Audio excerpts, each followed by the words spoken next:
Документите од судот во Соединетите Американски држави потврдуваат корумпираноста на владата на Бучковски и Шекеринска, македонските граѓани ги чинела најмалку 38,4 милиони евра, објави Република. Според документите достапни во судот во Њујорк, политичари од СДСМ земале до 12 милиони евра во мито за да спречат влез на други сериозни странски компании во телекомуникацијскиот пазар, кои би донеле пониски цени и поквалитетни услуги од монополската компанија. Дополнителна штета која делумно ја претрпеле и македонските граѓани е во тоа што Маѓар Телеком и Дојче Телеком, кои во 2011 година постигнаа спогодба на првиот судски процес против американските власти за исплаќање подкуп на политичарите од СДСМ, платија казна од 95 милиони денари како надомесна штета, сума која делумно сигурно била извлечена и од џебовите на македонските граѓани и претплатници.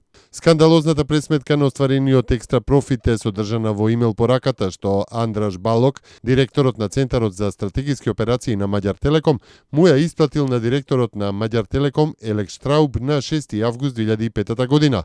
Според проценката, компанијата би заработила 38,4 милиони евра повеќе, доколку преку потплатување на владата на СДСМ го одложи воведувањето на третиот мобилен оператор до 2007 година. Во другата варијанта, ако во Македонија влезе трет оператор, но тој не биде самостоен и не смее да гради своја инфраструктура и базни станици, туку мора да биде врзан за една од двете веќе постоечки мрежи, тогаш екстра профитот што би го заработиле македонски телекомуникации би изнесувал 20,1 милион евра.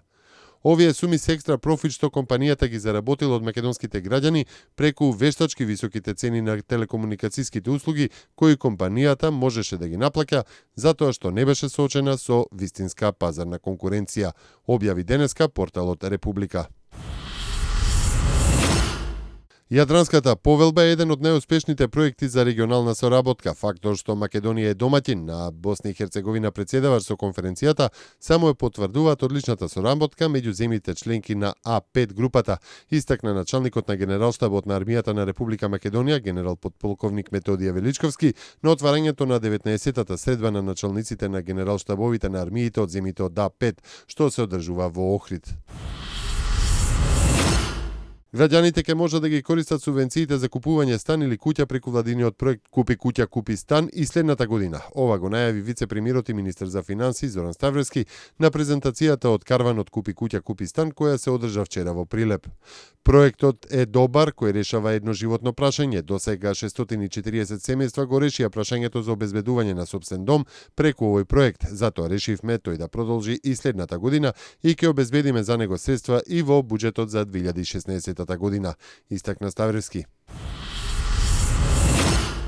Хрватската председателка Колинда Грабар-Китаровиќ во врска со браното од околу 5500 бегалци кои во последните 24 часа влегоа во земјата, утринава изјави дека првиот ден во земјата неконтролирано влегле преголем број на бегалци и нагласи дека за неа на прво место е безбедноста на хрватските граѓани и стабилноста на хрватската држава.